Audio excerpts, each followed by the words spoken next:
Let's get izindaba z1K ZNTV ifundelo samukeliso kaNqulunga ngikubingelele mbukeli nazi ke ihamba phambili usuku namhlanje. Izisulu zezikhukhula zimashele izindlu osonhlala kahle baqinqe kwelikaNdunankulu kanti ikhohlisana ihlomelene ku-IFP. Basabisa ke ngokugodla amandla abo okubamba iqhaza okukhetheni okulindeleke libanjwe kuleli maduze labo ke ababa izisulu zezikhukhula ngonyaka u2022 laba ke abasahlezi kwezinye izakhiwo edolobheni iTheku babambeke umbhikisho nokuthula njengoba bekhala ngokuthi ke sesiside isikhathi begcine kulezi ndawo kanti ke sebekhathele inhlalo futhi sebefuna izindlu okuzoba ngezabo. Njengoba zingaphansi kwe-15 insuku eseyisele ngaphambi kobukwela kuleli libamba ukhetho labo ababayisulu zezikhukhula zangonyaka u2022 ababekwa emafletini enkabeni edolobha iTheku basabesa ngokuliduba ukhetho kwazise kabanakiwe. Thina sizofuna izindlu zethu ezasilahlekela. Uhulumeni wasithembisa ukuthi uzosilungisela. Amazwe anikela ngezimali ukuthi thina silungiselwe izindlu zethu sibe ne-shelter. Njengamanje asinayo independence asiphila njengabantu abacindezelekile. Uthola ukuthi eflatini kufaka umndeni ewu6. Kubhlungu uma sithi thina asingeke size silwele ilungelo lethu ngoba ukuvota kuukulwela ilungelo lethu. Kunjalo sisimpela nje sizimisela ukuthi siwagodle ngoba asazi ukuthi masivota iluphi ushintsho sizolithola kulo hulumeni osiphethe njengamanje. Laba babamba imashe nokuthula ebisuka kwelinye lama-flats abahlala kulo ilibangiseke umkhulu kamasipala iTheku ngenhloso yokudlulisela uhlu lwezikhalazo zabo kuNdunankulu wesifundazwe njengoba ke bethi nguye obafaka kulezi ndawo. Bathi ke babethenjiswe ukuthi bazohlala isikhathi esithize kepha kababona iminyakazo. Into eyenzakalile njengoba sizile la ngemashi sibona sesihleli kulezi ndawo esihleli kuzona asinakwe umuntu silokhu siqanjelwa amanga kuthiwa umhlaba utholakele. La isirealize khona ukuthi no umhlaba ukazi uzutholakale angeke ukuthi ungasitshela ukuthi umhlaba utholakele kuvezwe izithombe mase sisistika kuleyo nto bese kuyashintsha kuthiwe sewuthola eShall Cross njengamanje bathe besuka babethi imhlaba bawuthola eLansfontein. Wathi umbuzo wami kanjani ukuthi ningasitholela umhlaba eLansfontein kude kanje iningi labantu lisebenzela eThekwini abanye bakoKlewud abanye bakoJacobs abanye bakoChatsworth. Kukhanyiswe amakhandlela okukhumbula labo abamuka kulezi ikhukhula nabangakatholakali imndeni yabo ithi ke bafisa isiphetho ngabo. Mina ngife ngihamba mntakama ngife ngihamba ngoba ngiyaphila ngoba kuyaphila kube khona indlela ukuthi ngiyawuthatha kanjani noma umphefumulo kodwa manje ngibhlungu ngoba nabantwana bami abasinda lapho basele banezikazi kunamhlanje banezikazi abasinda lapho. Fisayo mina ngicela ukuthi uhulumeni enze ubulungiswa masikhokheleke nathi sithole isincephezelo njengabanye abantu. Engikholwa ukuthi la kwaphuma imali zoMotsepe Foundation thina sizange size siyithole abanye abantu bakwazi ukuthi bayithole lezo imali thina sayingcwabela thina abantwana bethu labe sibatholile asizange size sisizwe ngalutho kuze kube namhlanje. Owamukele uhlu egamele kaNdunankulu uPaul kanje angeke angayithathi serious lento enithatha enilethayo futhi akaze uqala ukuyithatha serious ngoba namhlanje samukela imemorandum yinto that we've been following up on umsebenzi okufanele wenzeke kulabo abangatholakalanga ngamunye enibikile ukuthi akatholakalile kusho ukuthi okwethu manje ukuyobheka le ngamunye ukuthi la sikuphi yini esimambile manje yini uma ukuthi kufikwa la kuthiwa cha akudeclare ukuthi ngempela sabona. Endabeni ze1K ZNTV kube kuntomkhona Mvubu eThekwini. Osonhlala kahle abangasebenzi esifundazweni KwaZulu-Natal babuyeleke ehhovisi likaNdunankulu kuyofuna izipendulo kulandela kombhikisho wawo ulibangise kulo leli ihhovisi laba bathi ke bathathe isinqumo sokuqinqa ngaphandle kwehhovisi likaNdunankulu balale khona ke kusukela ngomsombuluko ngoba bebona ukuthi ke izikhalazo zabo asiphendulwa. Bafuna izincazelo osonhlala kahle abangasebenzi laba babhekishe ngokuthula ngaphandle kwamahhovisi aNdunankulu esifundazwe KwaZulu-Natal eMgungundlovu bathi baphatha kabi ukuthi ezinye izifunda ziyaqasha kepha esabo sikhala ngezimali. Asihambi bengangasinikezi impendulo ephathekayo esizoyihambisa emakhaya ngoba laba sinikeza yona ukuthi imali ayikho asizwe ngoba amanye ama-province after imashi yethu ayaqashile njengane Western Cape iqashile ama-social work graduates awu-83 so bone yaphi imali sebeyithathe kuphi while i-KZN isasikhalela ngento eyodwa ithi imali ayinayo from 2013 bakhala ngento efanayo bathi imali ayikho. So njengoba sila sithi asindawo up until size sithole ama-appointment letters wethu ngoba le mpendulo ethi ayinayo imali ayikho strategic at all kuthina ngoba abasho ukuthi bazohamba bayizama imali and mabeyizama bazozama abantu abangaka basithembisa mhlawumbe ukuthi bazosiqasha nini bazothatha futhi abantu abangaka. Laba bathi selokhu befike ngomsombuluko balale emgaqweni ngaphandle kwamahhovisi andunankulu. Siqale i-camping yethu ngoMonday ekseni namhlanje sisahle njengoba kulesithathu uma futhi bengasiphenduli sisazoqhubeka sihlala asiphelile. Silala kuma-camp chairs simbatha ama-throne abanye bafike bengaphethe kudla so nje siyasherisha sithi sonke silazi usizi esibhekene nalo ngasebenzi ngoba abanye baqhamuka koKhincetshwayo abanye baqhamuka koNanda siqhamuka ama-districts ahlukahlukene. Owenyunyana yezisebenzi i-Public Servants Association kafishane EPSA uthi abaqondi ukuthi kungani osonhlala kahle bengaqashwa. So PSA njengoba nazi ukuthi sinama members kwi-public service naka social development sinama members amaningi ebesithola inkinga ezahlukahlukene othola ukuthi bane staff shortage abakwazi ukuvisit imphakathi kungenzeka abantu abadlengulile abantu abanama drugs basize endaweni ezahlukahlukene ngenxa ukuthi umnyango wagcina ukuqasha kahlehle since 2013 ukuqasha kwabo kwehlile kuzokhumuleka ukuthi le province yethu osopolitiki bayayithanda ukuthi uma bengena bephatha iminyango bamisa ukufila kwama-position sithi uqashwa kwabasebenzi kubalulekile ingakho amanye ama-social worker ethu aka-PSA ayingxenye le-picketing kunama-social worker awu-2,600 unemployed. Isizathu sokuthi kunabanye abantu abanikwe ibhasari benikwa huyu uhulumeni uDepartment of Social Development. Inkinga esesitholana nayo kakhulu ukushoda kwemali nokumosa kwemali kweminyango sebekubeka kube yinkinga zethu ngoba esikwaziyo thina njengabasebenzi siyayikhokha intela nabo labantu aba-unemployed bayikhokha intela. Okusiphatha kabi lezi ngane ziqala ukulala ngomsombuluko la e-Office of the Premier. Akukho undunankulu ophumile akekho umuntu othunyilwe kwicabinet naka social development akukho. Ihhovisi likaNdunankulu lithe lizophawula ngemuva komhlangano obewuhlanganisa izinhloko zeminyango ezithintekayo kulolu daba. Ezindabeni ze1KZN TV ku-Enda Dube Semgongondlovu. Zonke ke izinhlaka zeqembu le-IFP ziveze kuba ke zisabeseka ubuholi bukamongameli waleli qembu vele Nkosini Hlabisa lokhu kuvele ngesikhathi uHlabisa ehambeleke indawo yaseMatateni ngaphansi kumasipala wesifunda Majuba lapho ke bekunomkhankaso okunqanqa abantu njengoba ke sekusondele usuku lokuvota. Laba bakusho lokhu ngoba besola inhlesi yoqhekeko phakathi kwaleli qembu baphinde baveza ngokusobala ke ukuba loyo wabeke umongameli waleli qembu umntwana kwaphinda ngene washiya ke izintambo esandleni zakhe uSongiya. Upholi bentsha kwinhlangano ye-IFP bukhuza umkhuba woqhekeke eqenjini njengoba sekukhona abaholi ekuculwa ngabo.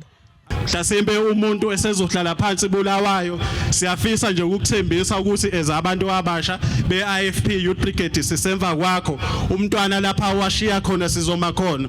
Mhlasimbe sifisa ke because sihamba ngaphansi kwemfundiso zikaMntwana umntwana wasifundisa ukuthi sihloniphe uma ngabe uhlonipha umuntu awuhloniphi yena kepha uhlonipha isikhundla abewe kusona. Siyafisa ke baholi bethu abahlala kwi-structure eziphezulu ukuthi nisikhuzele lo mkhuba esubona usuwandile eqenjini lethu. Sekunabaholi okuculwa ngabo kakhulukazi osihlalo beyifundazwe. Ngoku-understanda kwami enkatheni amaculo esiwaculayo siwacula ngopresident kuphela.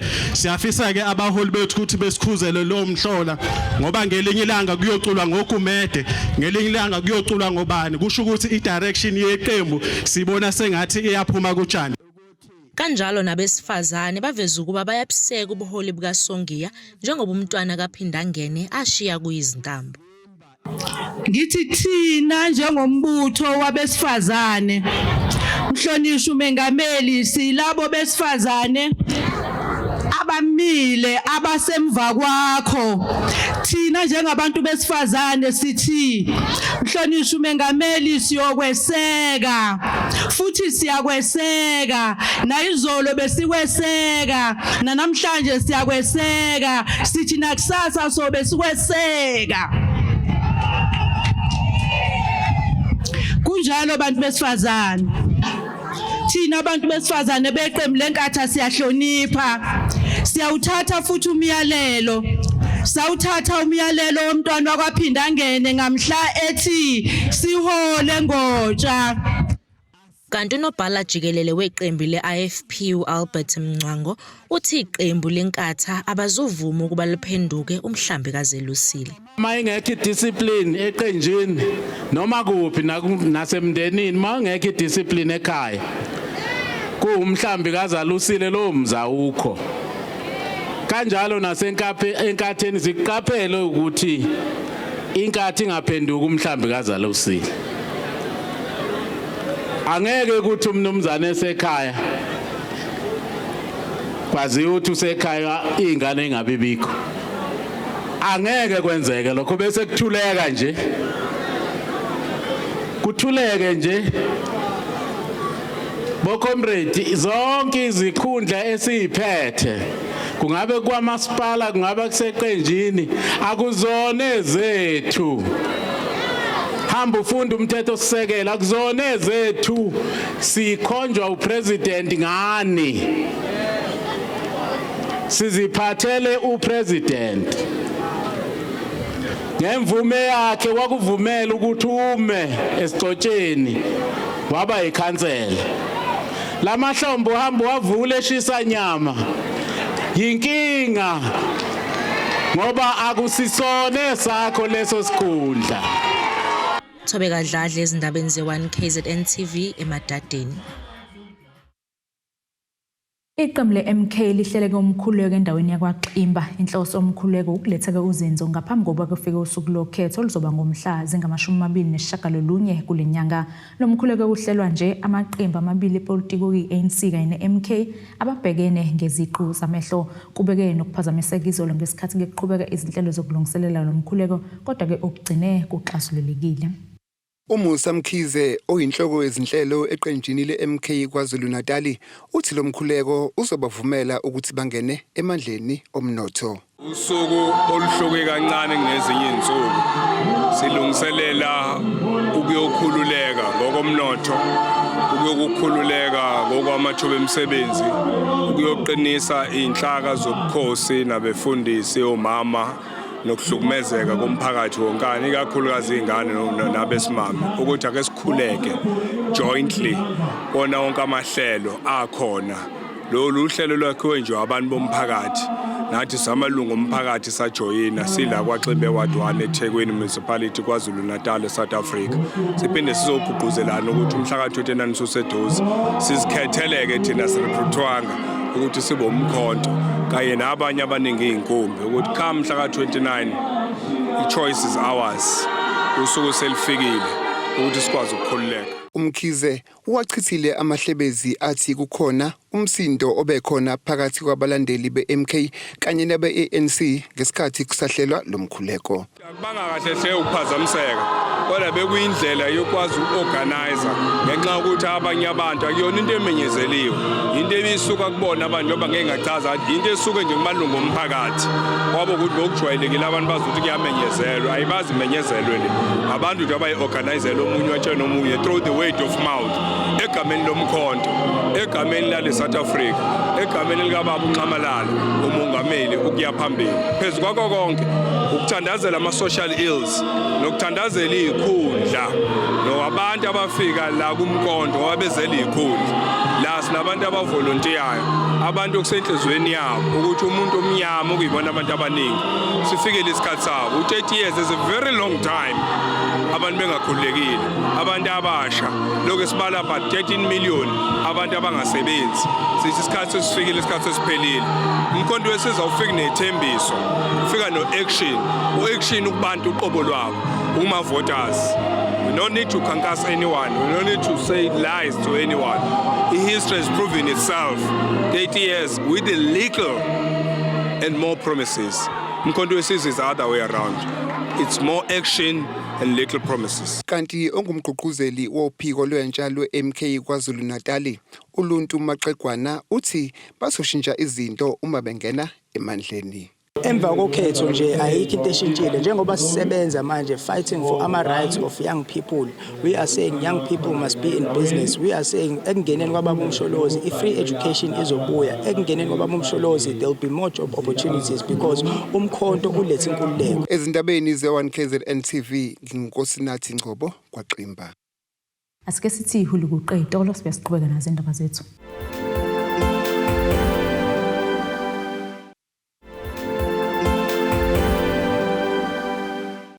Asikwamukele mbukeli ubukeleke indaba ze1KZN TV naze kuyihlekwana kuyizona esafolosa ngazo usukwini namhlanje.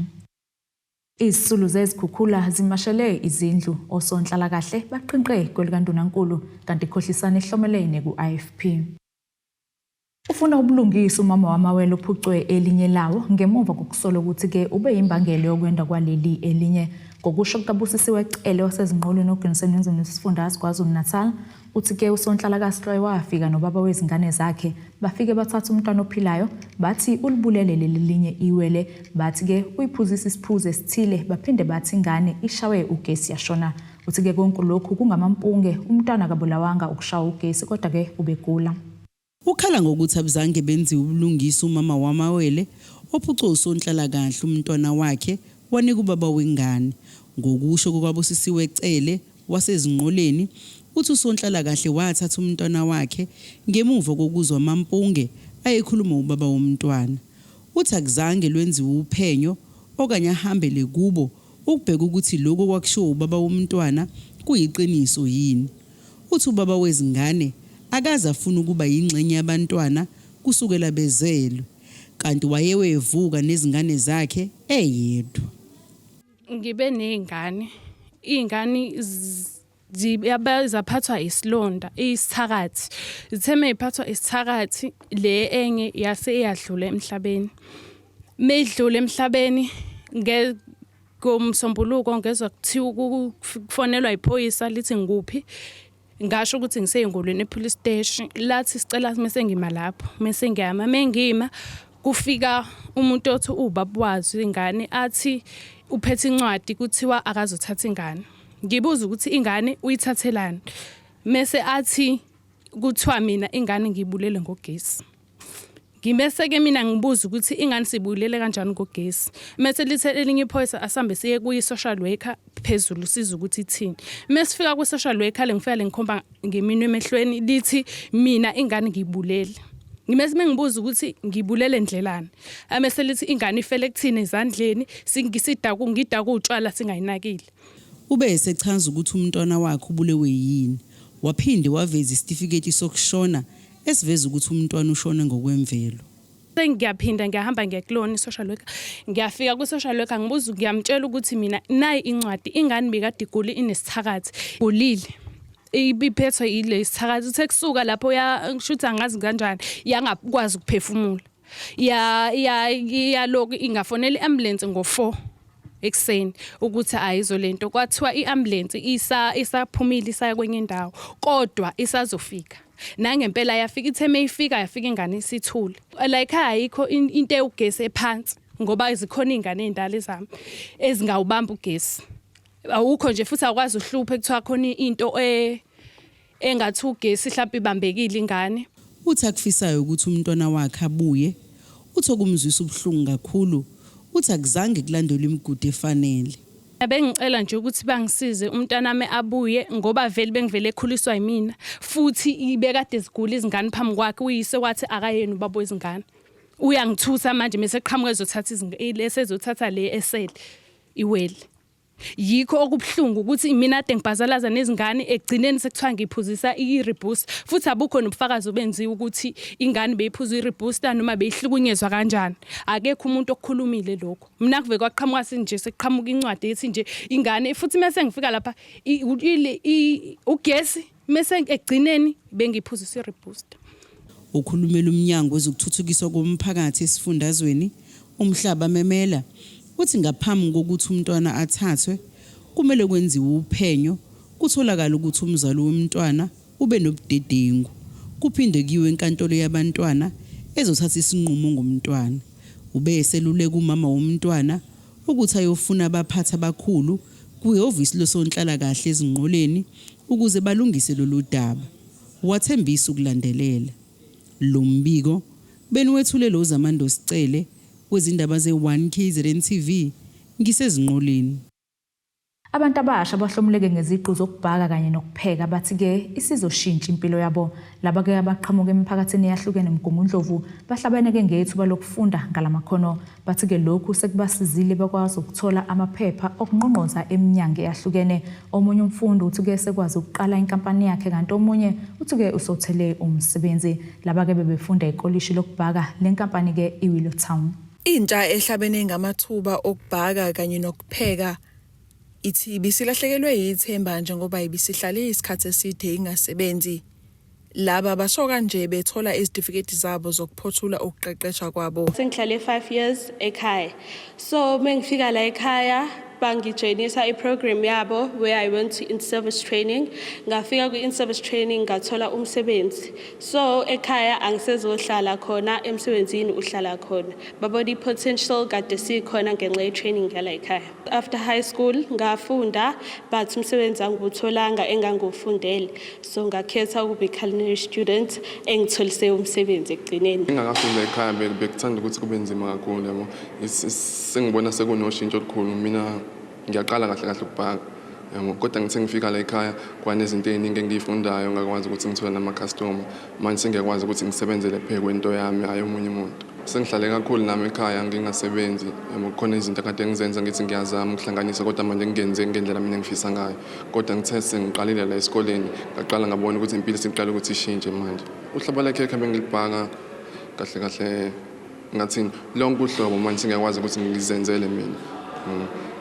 Ama cupcakes ngiyakwazi ukwenza, birthday cakes, ama pasty, milk tarts nje kuningi. Sengifunda okuningi kakhulu. Ungongoma obezisebenza uthi bekunzima eqenjini abenalo njengoba bekungena kuphela owesilisa. Labantu ebenginabo ibona bebenginika ipressure kakhulu ukuthi ngitatazele kodwa manje ngabona egcineni ukuthi kubukela umsebenzi wabo bese ngibuya ngibambezela mina. Ngagcina ngibonile ukuthi ngcono ngenze ngendlela mina engenza ngikhululeke ngiqhubeke ngendlela futhi ekuyiyona. Yabo ngakwazi ukuthi ngirelaxe then ngenze ngendlela phela. Owenhlangano yalolu hlelo uthi bahlose ukwehlisa isibalo sentsha engasebenzi emphakathini ngalolu hlelo. The program is mainly aimed at our unemployed youth, females and people who are aspiring to be in the culinary industry but who do not have the financial means to attend tertiary education or private culinary schools, as we know that these costs are quite high to achieve a chef certificate. Therefore, we are bridging the gap for people who are aspiring to still be in the culinary industry and to get the necessary training that they need to become successful in this industry. Ezindabeni ze1KZN TV, ngu-Ayanda Dube, kuseMgungundlovu. Akukacacike ukuthi ke ubani osephutheni ngodaba lokungahlinzekwa ngamanzi kwemiphakathi yahlukene ngaphansi kwamasipala uMzinyathi. Imbiko ke kamuva iveza ukuthi ke osomabhizinisi waseMsinga uSimanga Mabaso uyena ke ovala amanzi emva kokungakhokhelwa imali ke linganiselwa ku700,000 amarandi ngumasipala waseMzinyathi. Lusaqhubeka luyinkinga udaba lwamanzi ngaphansi kamasipala wesifunda uMzinyathi. Mova nje kunombango phakathi kwenkampani FDM Construction ebehlinza ngamaloli eMsinga eyaqashwa yibona umasipala uMzinyathi. Umeya uthi kumthusile okwenziwa uSimanga Mabaso ongumnikazi wenkampani ephazamisa isiphehlimanzi nalakho nafike avala. Kuyangimanga ukuthi umuntu wendawo ophuma ebukhosini bakhona lapha kuleya ndawo yaseMsinga ohlonishwayo angenza into enjengale.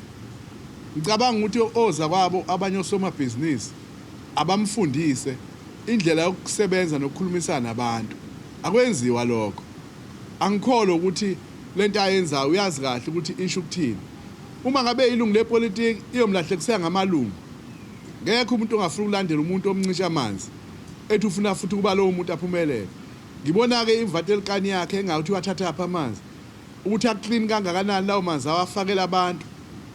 engibona wafaka lapha ethangeni afaka lona ekhimbisa lapha into ezokuxhumana kodwa baqaphela abantu lawo manzi ngoba mayekhiwe emfuleni nje othukela mayisebagulisa bangabuyi beze kuthina. ePhawulo Mabaso uyavuma ukuthi wavala kwisiphehli manzi kodwa wabuye wavula uthi kodwa ukuvala kwakhe ayevela amanzi engekho.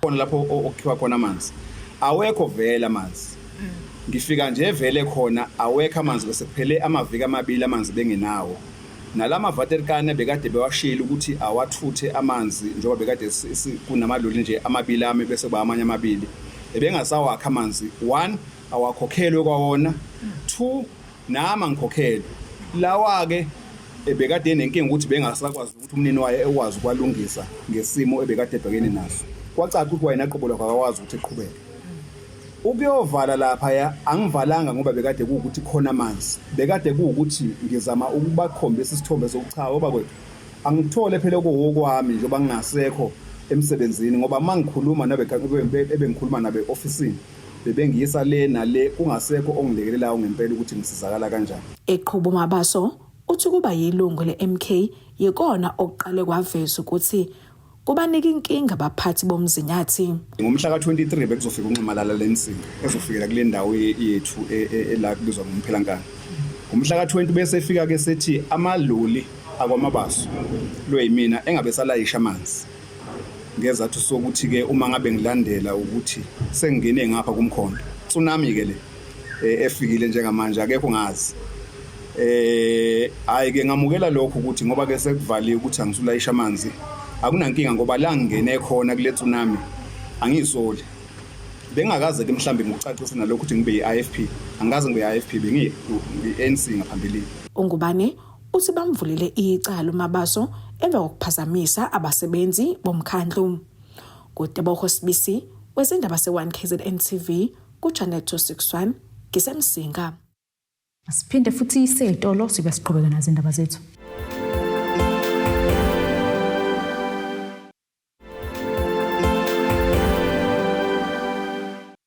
Asiphinde ke sikwamukele mbukeli ubusabukele zona indaba zo1KZN TV nazi kwabeka kuyihlokwane bekuyizona ebehamba phambili osukwini namhlanje.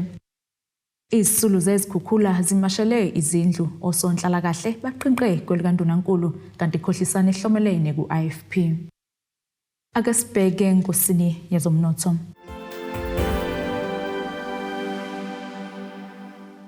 Irandi lakuleli lu 18.37 cent maqhathiswa nedola semelika libo 19.89 cent maqhathiswa neeuro libo 23.14 cent maqhathiswa nopound waseBrithani igolide lona lu $2,358.97 cent ounce wolongahliziyo wona u$82.38 umphongolo. Ake sibheke enkosini yezemidlalo. Unozinti nokapteni wabafana bafana uRowan Williams akawuvalile kumnyango ngokuthola ke amadlelo ahlaza eqenjini laphesheya kwezilande yize ke sanda kwelile inkontileka yakhe ngeminyaka ke emine neMemel Sundowns. Williams owafika kwiSundowns ngo2002 kade ke sehlala iminyaka eyi12 kwiSuperSport United usephenduke ke omunye wabadlali abaphambili eAfrika ngenxa yobuqhawe bakhe kwiSundowns nakwabafana. Emasontweni kembalo edlule Williams wengeze inkontileka abena neSundowns ngeminyaka eminyaka emine osekuzom gcina ke eClopkop kuze ke kube nguJune ka2028. Ake sibheke isimo sezulu esingalendeleka.